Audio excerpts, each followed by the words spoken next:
Media reports और जांच एजेंसियों की रिपोर्ट्स के अनुसार 2015 से लेके अब तक हमारे देश में 90 से अधिक छोटी बड़ी प्रतियोगी परीक्षाओं और प्रवेश परीक्षाओं के पेपर लीक या धांधली की भेंट चढ़ चुके हैं और इससे हमारे देश के करोड़ों युवाओं का भविष्य प्रभावित हुआ है।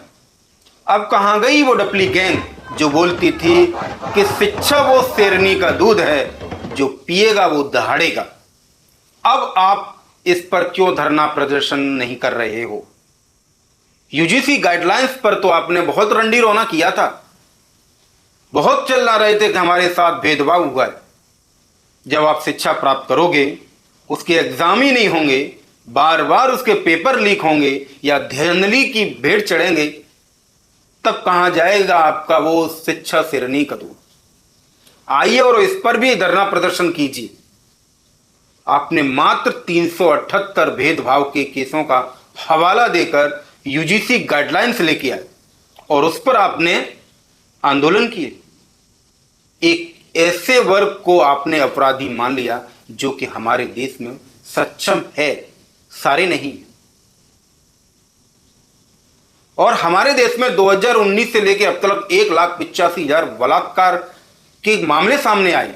2019 में 32,032, 2024 में 29,500।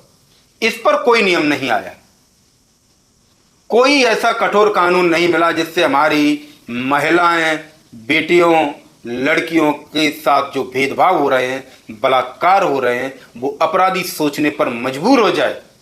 इस पर कोई कानून नहीं बना। और पेपर लीक के मामले इतने आगे, इस पर भी कोई कानून नहीं बना। सिर्फ और सिर्फ 378 केस का हवाला देकर आप यूजीसी गाइडलाइंस लेके आ गए, जिसमें सवर्ण समाज को अपने जाति के नाम पर अपराधी बना दिया। बलात्कार के मामले देखे जाए तो आप आइए बिहार में। नीट की तैयारी कर रही वो छात्रा जिसका रेप किया गया, बाद में मर्डर कर दिया गया। बिहार में ही नाबालिग वो छात्रा जिसका 4 लोगों ने बलात्कार किया और इसके बाद उसको कुएं में फेंक दिया। सिसक सिसक के मरी वो लड़की। इंजीनियरिंग छात्रा का बलात्कार किया गया। अभी 2 दिन पहले की बात है, पॉलिटेक्निक की परीक्षा देने गई पटना में वो छात्रा जिसको होटल से अगवा करने की कोशिश की गई, उसके बाप के सामने उसको खींचने की कोशिश की गई। अब वो बाप रो रो के बोल रहा है कि अगर मेरी बेटी ये परीक्षा पास भी कर लेती है तो भी मैं इसको पढ़ने के लिए नहीं भेजूंगा।